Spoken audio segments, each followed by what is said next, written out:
भाई के बचाव में उतरी प्रियंका गांधी। अब बीजेपी उन्हें कोर्ट में घसीटने की तैयारी में। सुप्रीम कोर्ट पर टिप्पणी को बीजेपी ने बताया अवमानना। बार काउंसिल भी कूदने को तैयार। राहुल के चीन वाले बयान से शुरू हुआ विवाद, अब प्रियंका भी सियासी निशाने पर। सियासत के मैदान पर भाई के बचाव में उतरी प्रियंका गांधी अब खुद बीजेपी के निशाने पर आ गई। 16 जनवरी 2025 नहीं बल्कि सीधा मामला दिसंबर 2022 से शुरू हुआ था, जब राहुल गांधी ने भारत जोड़ो यात्रा के दौरान चीन की घुसपैठ और शहीद जवानों का मुद्दा उठाया था। राहुल ने कहा था 2000 वर्ग किलोमीटर जमीन पर चीन का कब्जा और 20 जवानों की शहादत पर पूरा देश चुप क्यों है, मीडिया सवाल क्यों नहीं करता। यह बयान सीधे सीधे सेना के खिलाफ नहीं था बल्कि सरकार की नाकामी पर था, लेकिन सत्ता पक्ष और उनसे जुड़े चेहरों ने इसे तोड़ मरोड़ कर सेना विरोधी बना दिया और कोर्ट में याचिका ठोक दी।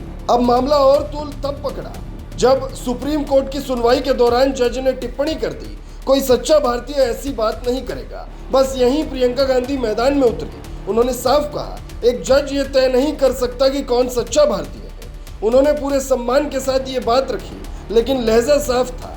अपने भाई के बचाव में और कोर्ट की टिप्पणी पर सवाल उठाते हुए प्रियंका ने साफ कहा कि राहुल सेना का सम्मान करते हैं। उन्होंने कभी सेना के खिलाफ कुछ नहीं कहा, लेकिन सरकार पर सवाल उठाना विपक्ष का कर्तव्य है। लेकिन बीजेपी को यही बात नागवार गुजरी। पार्टी के सांसद और वरिष्ठ वकील मनन कुमार मिश्रा ने ऐलान कर दिया, प्रियंका के खिलाफ अवमानना की याचिका दायर होगी। बार काउंसिल के नाम पर यह मामला अदालत तक ले जाया जाएगा और तर्क यह दिया जाएगा कि प्रियंका ने सुप्रीम कोर्ट की मंशा को गलत तरीके से पेश कर गैर जिम्मेदाराना बयान दिया।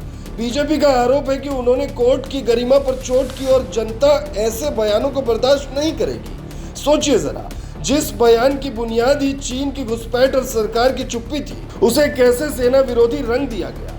फिर उसी बयान पर कोर्ट की टिप्पणी और उस टिप्पणी पर प्रियंका का जवाब। अब यह पूरा घटनाक्रम सियासी लड़ाई का नया मोर्चा बन चुका है। राहुल के शब्दों को तो पहले ही तोड़ मरोड़ कर पेश किया गया, अब प्रियंका की सफाई को भी राजनीतिक हथियार बना दिया गया।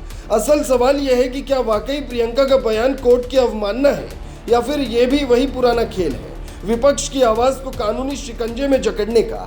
बीजेपी की रणनीति साफ है, पहले राहुल को घेरो, अब प्रियंका को। इससे कांग्रेस की टॉप लीडरशिप को सीधे सीधे कोर्ट कानून के चक्करों में उलझाए रखो ताकि बाकी मुद्दे दब जाए। लेकिन इस पूरे विवाद में एक चीज साफ है, चीन के कब्जे का मुद्दा और शहीद जवानों का सवाल कहीं पीछे छूट गया। अब बहस इस पर है कि कौन सच्चा भारतीय और कोर्ट की टिप्पणी पर सवाल उठाना अपराध है या अधिकार। आगे देखना होगा कि कांग्रेस इस पर कैसे पलटवार करती है। लेकिन इतना तय है कि बीजेपी ने प्रियंका को भी इस रणनीतिक अखाड़े में खींचकर लड़ाई को और जहरीला बना दिया।